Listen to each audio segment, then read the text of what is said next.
Welcome back to tonight's next part.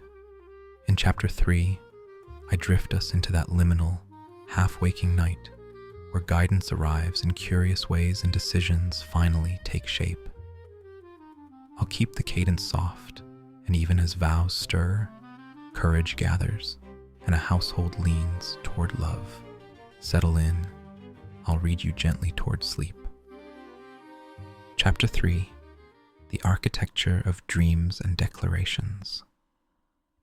The night following my conversation with Tzeitel was one of those peculiar passages of darkness wherein time seems to lose its customary progression, expanding and contracting like the breathing of some vast, invisible creature upon whose back we all unknowingly rest.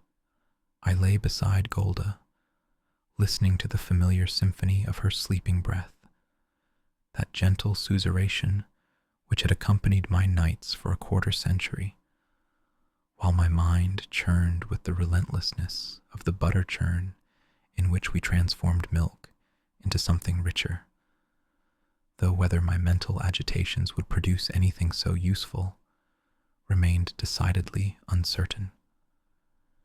It was then, in that liminal space between wakefulness and sleep, between consciousness and its absence, that the visitation occurred, though to call it a visitation perhaps grants it more corporeal reality than it possessed, being rather a manifestation of that strange theater of the mind, wherein we are simultaneously playwright, actor, and audience to dramas of our own unconscious creation. The figure of my grandmother Sarah appeared before me, or rather, materialized in that peculiar manner dreams have of presenting the impossible as mundane, the deceased as living, the past as present. She stood at the foot of our bed in the burial shroud I had last seen her wearing some 20 years hence, though it appeared considerably fresher than one might expect from 2 decades of interment. A detail which seemed, in the logic of dreams, entirely unremarkable. "Tevye," she intoned, her voice carrying that particular mixture of affection and reproach that grandmothers perfect over lifetimes of practice and apparently maintain even in the afterlife. "I have come from the other world to tell you something of grave importance." "Grandmother," I replied, sitting up in bed while somehow simultaneously remaining prone, another of those dream impossibilities that seems perfectly reasonable while occurring. "You're looking well for someone who has been dead these 20 years. "Death agrees with me," she replied, with that dry humor I remembered from childhood, when she would tell stories that began with laughter and ended with tears, or perhaps the reverse. It was often difficult to tell where one ended and the other began. "But I haven't come to discuss my appearance. I've come about your Tzeitel." "Tzeitel?" I felt my dream heart perform that familiar acrobatic maneuver. "What about Tzeitel?" "She was named for my grandmother Tzeitel, who was named for her grandmother Tzeitel, who was named for the first Tzeitel, who came to this land with nothing but a prayer shawl and a bread recipe that has been lost to time. More's the pity." The genealogical recitation had the quality of liturgy, each name a bead on the rosary of our history. "And I have come to tell you that she is promised." "Promised? To whom?" Here my grandmother's expression took on a quality of portentous significance, the kind that in waking life would have seemed melodramatic, but in dreams carries the weight of prophecy. "To Model Camzoil, the tailor. It was decreed before she was born, written in the great book that records all such promises, sealed with the tears of angels who weep for young love denied." "But Laser Wulf," I began. "Laser Wulf." My grandmother's exclamation contained such vehemence that the very air seemed to shudder. "If Tzeitel marries Laser Wulf, I will rise from my grave and dance at the wedding."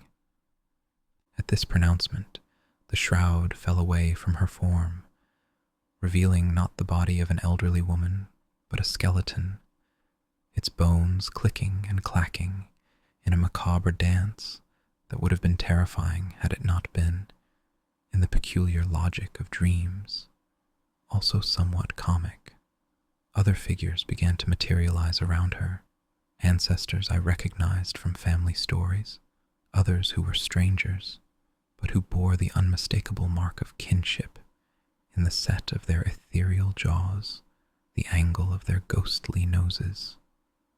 "She must marry Model," they chanted in unison, their voices creating a harmony that was both beautiful and terrible, like the sound of wind through a cemetery at midnight. "It is written, it is decreed, it is essential to the cosmic order that occasionally, just occasionally, love should triumph over economics." I woke with a start that nearly sent me tumbling from the bed, my nightshirt soaked with the perspiration of psychic effort, my heart performing a rhythm that would have challenged even our most innovative klezmer musicians. Beside me, Golde stirred but did not wake, her face in the dim light bearing an expression of such peaceful unconsciousness that I envied her the simplicity of dreamless sleep. But I had no time for envy. I had been granted, or had granted myself, depending on one's theological position regarding the origin of dreams, a solution to my dilemma. Not a perfect solution, perhaps not even an honest solution, but a solution nonetheless. And when one is drowning in indecision, one does not examine too closely the providence of the rope that appears. "Golde," I said, shaking her shoulder with what I hoped was the appropriate mixture of urgency and distress. "Golde, wake up. I've had a dream." She emerged from sleep with the reluctance of a badger from its burrow, blinking at me with an expression that suggested she was calculating whether whatever I had to say was worth the interruption of her rest. "The house better be on fire," she muttered. "Worse," I said, allowing a tremor to enter my voice that was not entirely theatrical. "I've had a visitation from the other world." This got her attention. Golde, for all her practical nature, maintained a healthy respect for the supernatural, particularly when it involved deceased relatives who might have opinions about the living's conduct. She sat up, pulling her shawl around her shoulders, her face now fully alert. "A visitation? From whom?" "My grandmother Sarah," I said, warming to my theme. "She came to me, Golde, as clear as I'm seeing you now. Clearer, even, because she was glowing with an otherworldly light that made our poor candles seem like darkness itself." "What did she want?" Golda's voice had taken on that particular tone of worried reverence reserved for discussions of the deceased. "She came about Tzeitel." She said, "Golde, you must prepare yourself for this. She said that Tzeitel is promised to Model Kamzoil." "Model? Our model? The Taylor model?" Golda's progression through these identifications had the quality of someone trying to convince themselves of an impossibility.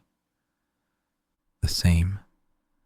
Apparently, it was decreed before she was born, written in the heavenly books, sealed with—" I paused, trying to remember my own invention, "with tears of angels." "Angels' tears," Golde repeated, and I could see her processing this information through the complex machinery of her belief system, weighing superstition against skepticism, tradition against practicality. "And there's more," I continued, sensing that I had her attention, but not yet her conviction. "When I mentioned Laser Wolf, you discussed Laser Wolf with your dead grandmother?" "She brought him up, actually." She said, Golde, she said that if Tzeitel marries Laserwolf, she will rise from her grave. The intake of breath from my wife was gratifying in its intensity. To rise from one's grave was no small threat in our cosmology, suggesting a disruption of the natural order so severe that it required direct intervention from the afterlife. But surely, Golde said after a moment's reflection, Laserwolf is a good man, a prosperous man. Would your grandmother really object so strenuously? She began to dance, I said, allowing my voice to drop to a horrified whisper. Her shroud fell away, and she danced, Golde. A skeleton, dancing in our bedroom, and behind her, other spirits, all crying out that Tzeitel must marry Motel. Golde clutched her shawl tighter, her eyes darting around the room, as though expecting to see spectral figures lurking in the corners. A skeleton? Dancing.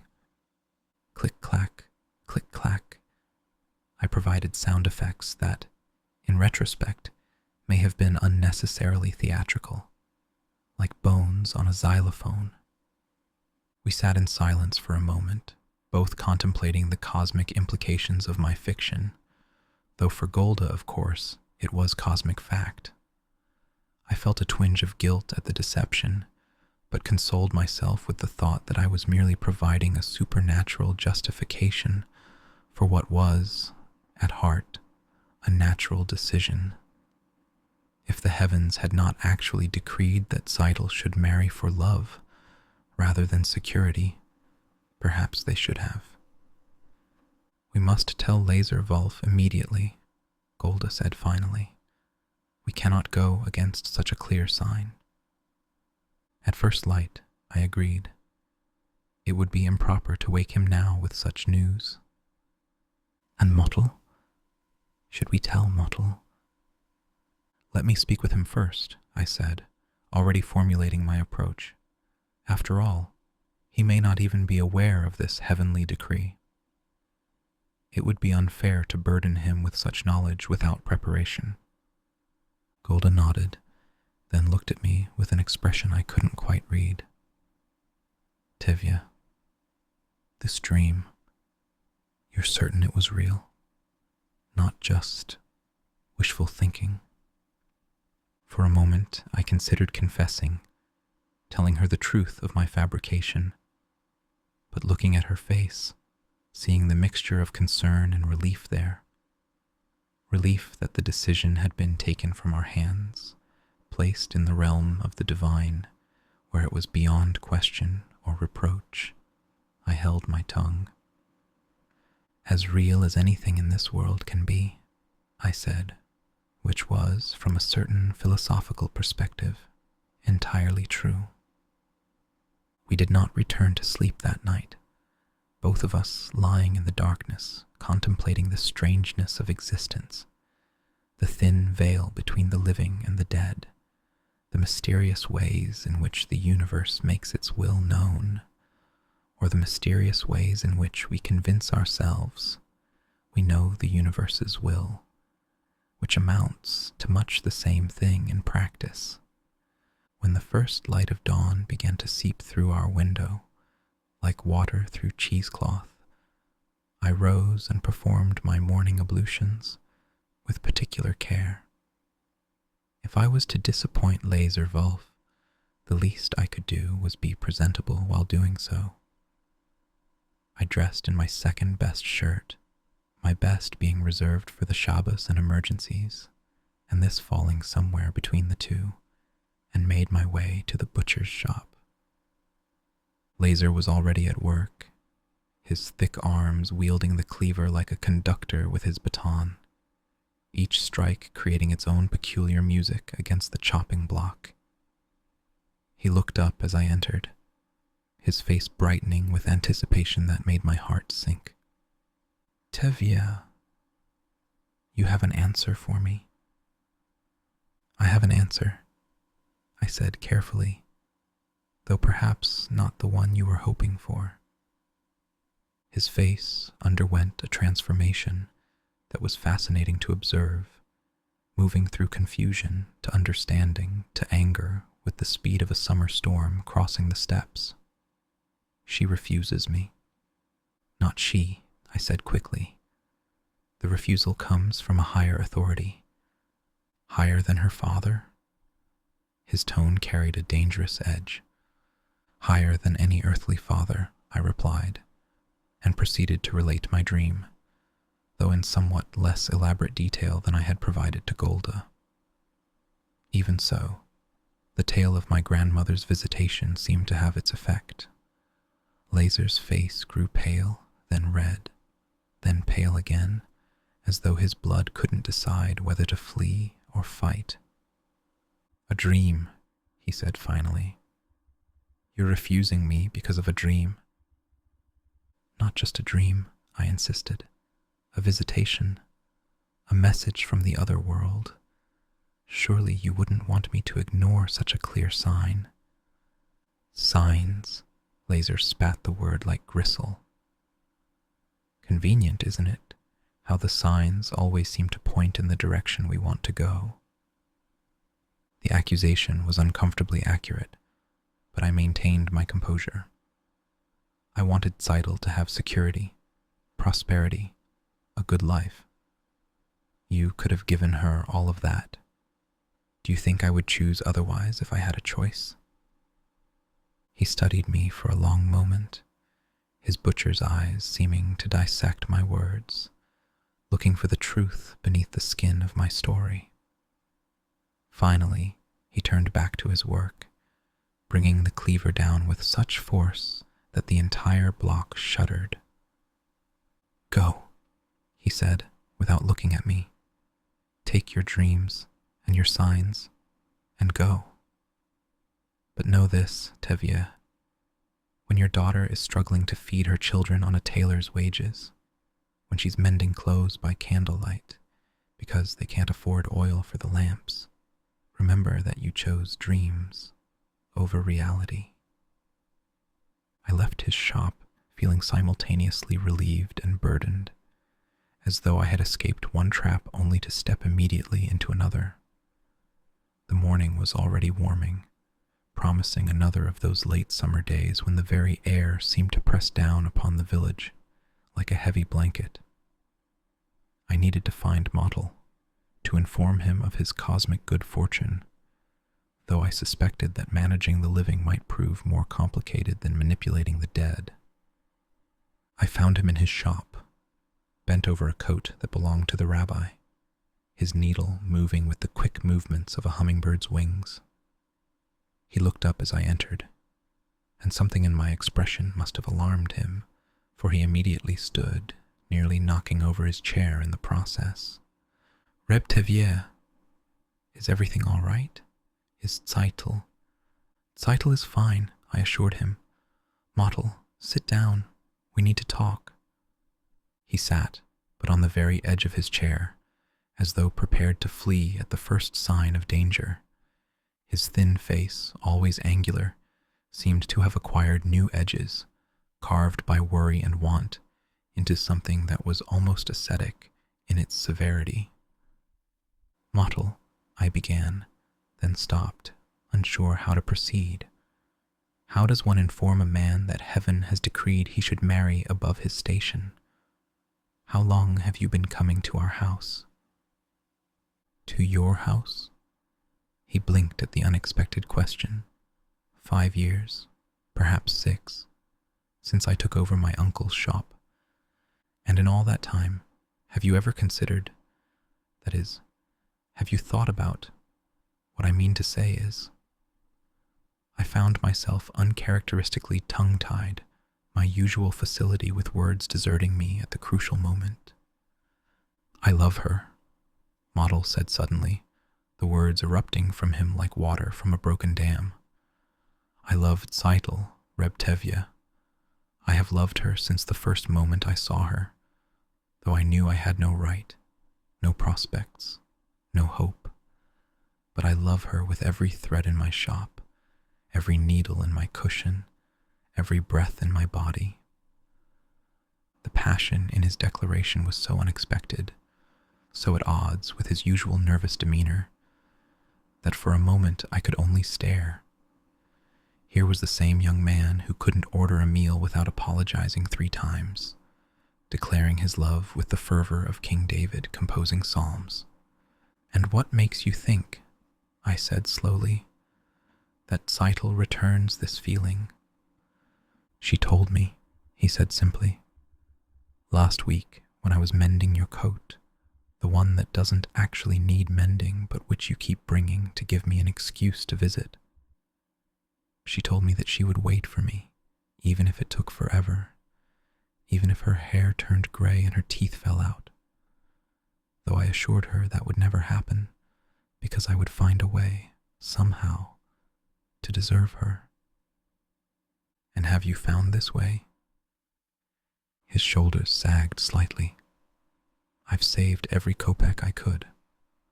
I've worked 18 hours a day. I've prayed Reb Tevye with such intensity that I'm surprised the heavens haven't cracked open from the force of it. But still, I have so little to offer." "You have yourself to offer," I said, surprising us both with the gentleness in my voice. "And apparently that's enough." His head snapped up, hope dawning in his eyes like sunrise over the steppes. "Enough?" "My grandmother came to me in a dream," I said, and related the essential points of my nocturnal fiction. As I spoke, I watched his face undergo a transformation opposite to Laser's, from despair to confusion to a joy so pure it was almost painful to witness. "Your grandmother, from the other world?" And she really said, "that you and Tzeitel are intended for each other, written in the books of heaven, decreed by whatever mysterious forces govern such matters." He stood abruptly, sat down, stood again, as though his body couldn't decide what posture was appropriate for receiving cosmic approval. "I must go to her. I must tell her." "You must do nothing of the sort," I interrupted. "First we must observe the proprieties. You must make a formal proposal. We must arrange the terms such as they are. We must announce it properly to the community. Just because heaven has decreed something doesn't mean we can abandon all earthly protocols." Yes, of course," he agreed, though I could see it was taking all his self-control not to run immediately to our house. "When? How? What should I—" "Come to dinner tonight," I said. "We'll announce it then.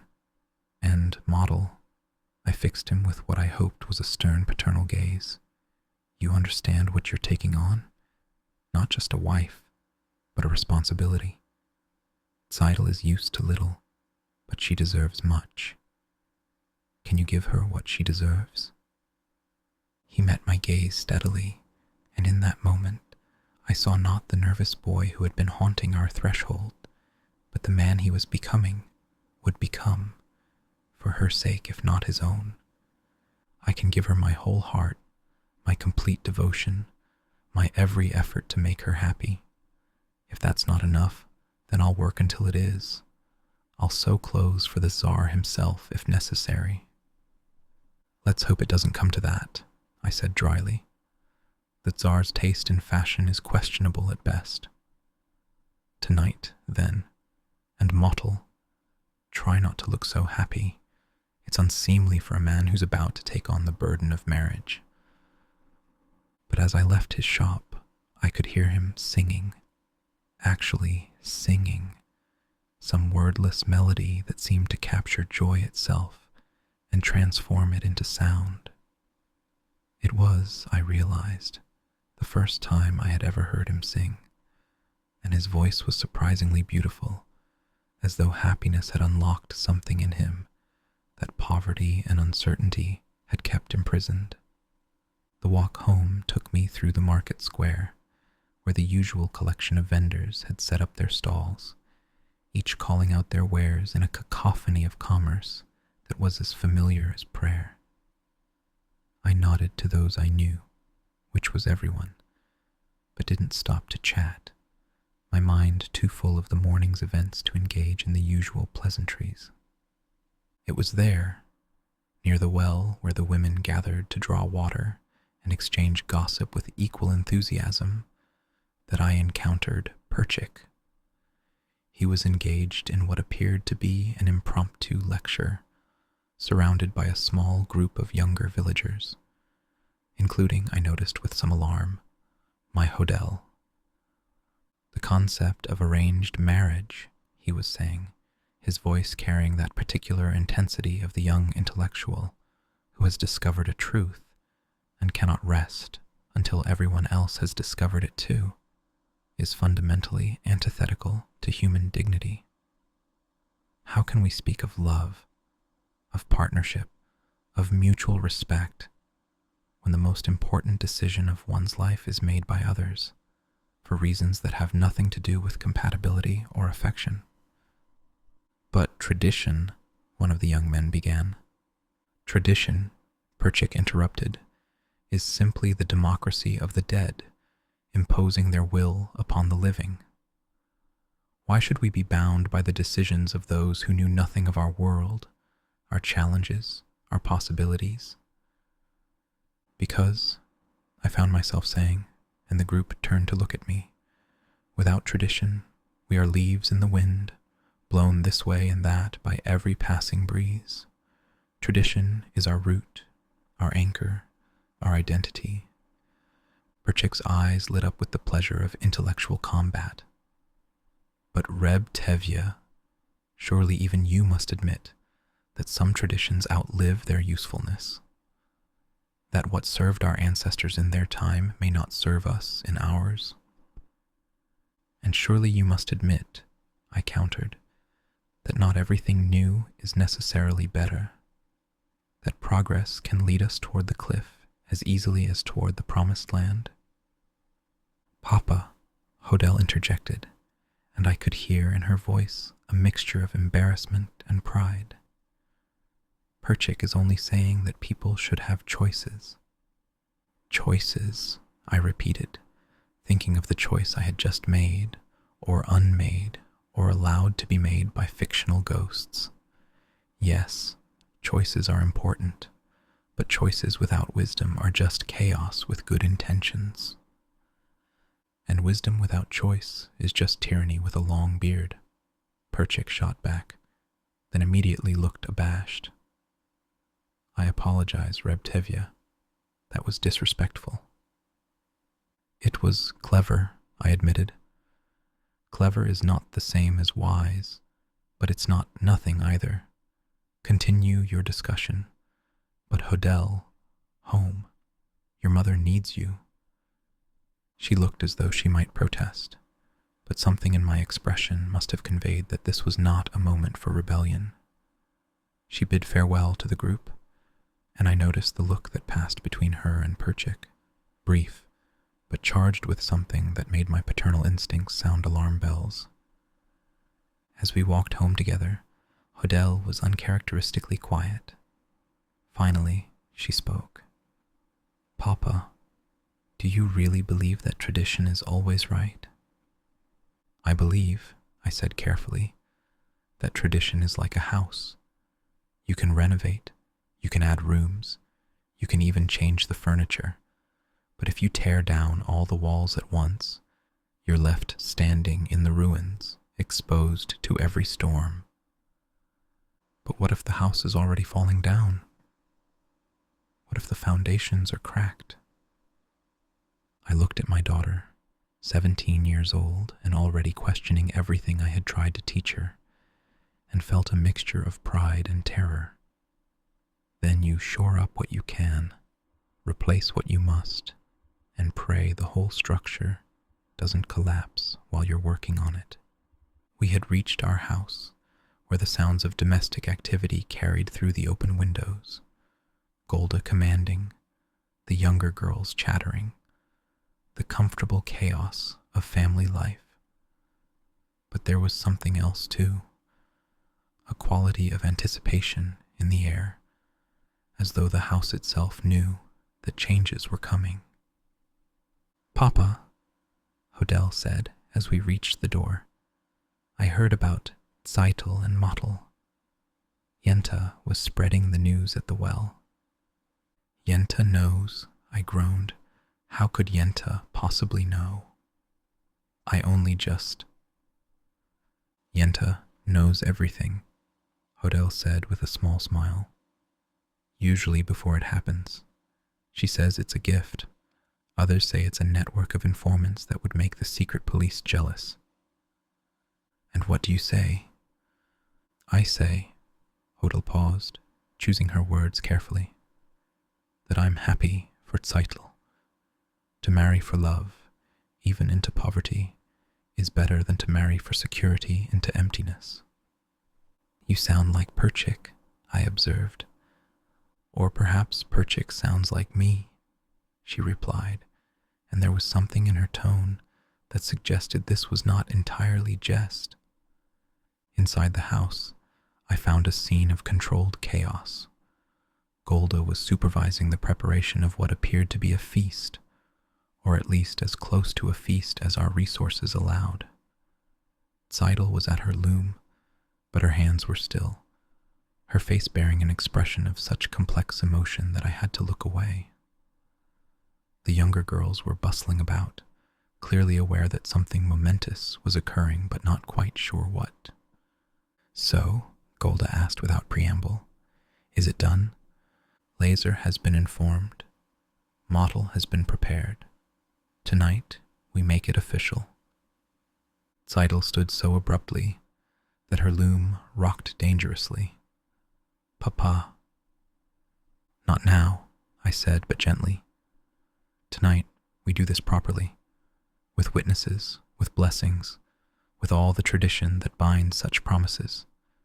Even if heaven has decreed it, earth must still ratify the decision." She nodded, her eyes bright with unshed tears, and returned to her loom, though I noticed her hands trembled as she worked. The afternoon passed in a blur of preparation, each of us moving through our assigned tasks. Like of actors in a play, we had rehearsed all our lives, even if this particular scene was being performed for the first time. As the sun began its descent toward the horizon, painting the sky in shades of amber and rose that would have been cliché in art but were perfect in nature, Motel arrived. He had clearly made an effort with his appearance. His coat brushed, his beard trimmed, his entire being radiating a mixture of joy and terror that was almost comical in its intensity. "Reb Tevye," he began formally, then stopped, swallowed, began again. "I have come to, that is, I would like to." "Breathe, Motel," I advised. "Oxygen is essential to speech." He took a deep breath, then another, then spoke in a rush. "I would like to ask for your daughter Tzeitel's hand in marriage, though I know I have little to offer except my love and my promise to work every day of my life to make her happy." "And what makes you think my daughter would accept such a meager offering?" I asked, though I couldn't quite keep the warmth from my voice. "Because," Tzeitel said, entering the room with a timing that suggested she had been listening at the door, "your daughter is not so foolish as to value gold over goodness or security over sincerity." She crossed to stand beside Motel, not quite touching him, but close enough that the space between them seemed charged with electricity. They looked at each other with such naked adoration that I felt like an intruder in my own home. "Then I suppose," I said with theatrical resignation, "we have no choice but to accept heaven's will. Motel Camzoil, you may marry my daughter Tzeitel, and may God have mercy on your soul." The celebration that followed was modest by any objective standard. We had no musicians except for Sprintsu's uncertain fiddle, No feast except for Golde's careful stretching of our resources. No wine except for the bottle I had been saving for just such an occasion. But there was joy, genuine and abundant, the kind that cannot be purchased or arranged or decreed, but only discovered in those rare moments when love triumphs over logic. As the evening wore on and the younger girls were sent to bed, protesting but obedient, I found myself standing outside, looking up at the stars that had witnessed so many such celebrations, so many promises made in hope and faith and desperate optimism.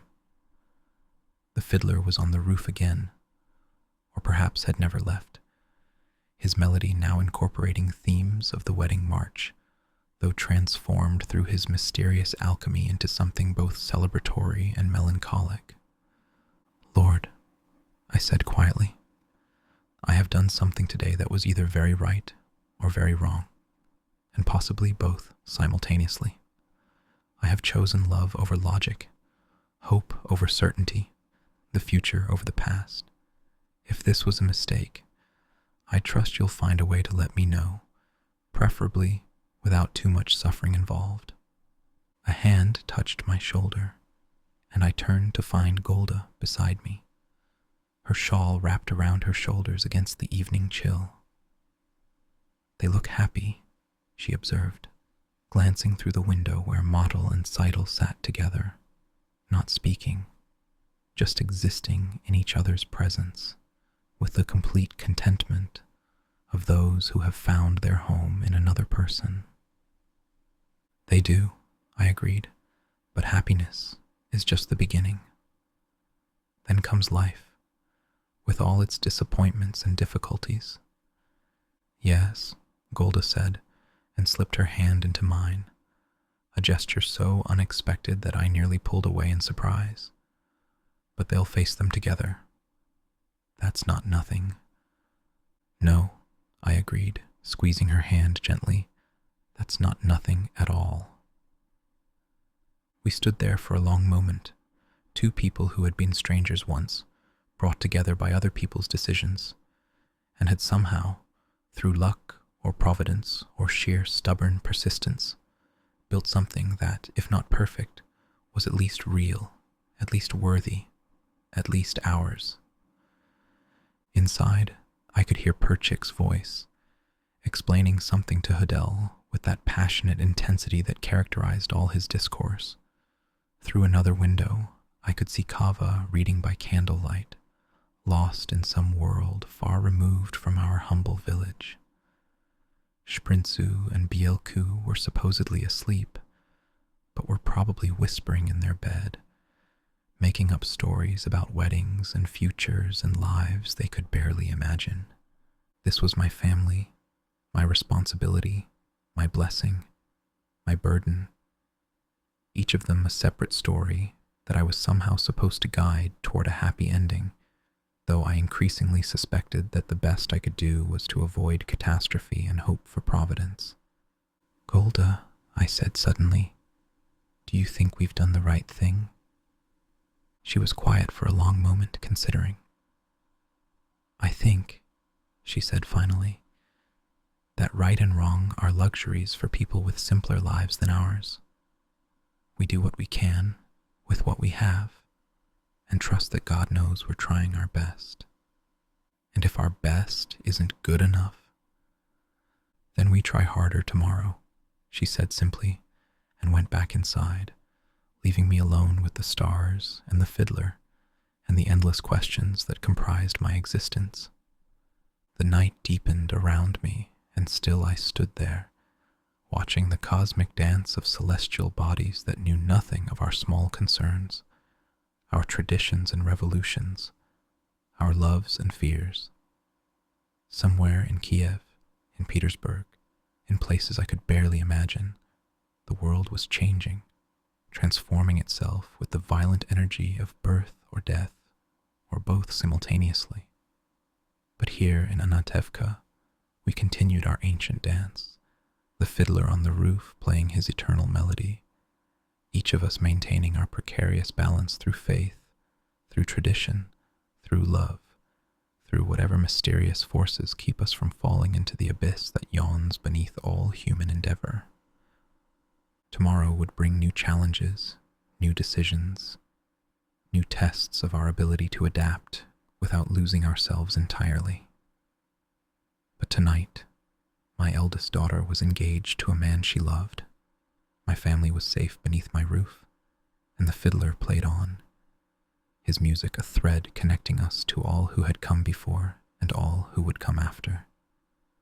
A reminder that life itself was the most precarious and beautiful of all balances, and that we were all, in our own ways, fiddlers on the roof of existence, playing our hearts out against the darkness, creating meaning from melody, finding harmony in the midst of discord.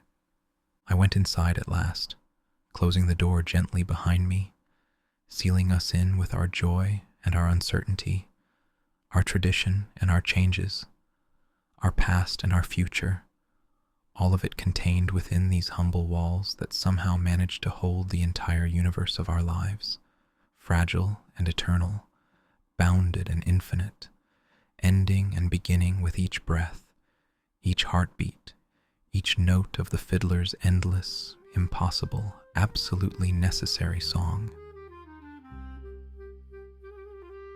Thanks for spending some time with me tonight. I hope I helped you unwind and drift a little closer to sleep. If you're enjoying these readings, there's a whole library of full books and cozy chapters waiting for you over on my Patreon. If you are already a member, then I thank you.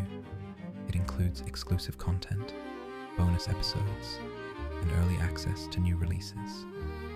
You can also become a YouTube member if you haven't already, to listen ad-free and explore hundreds of other relaxing readings anytime you like. I'd love to have you there. Sweet dreams, and I'll see you in the next one.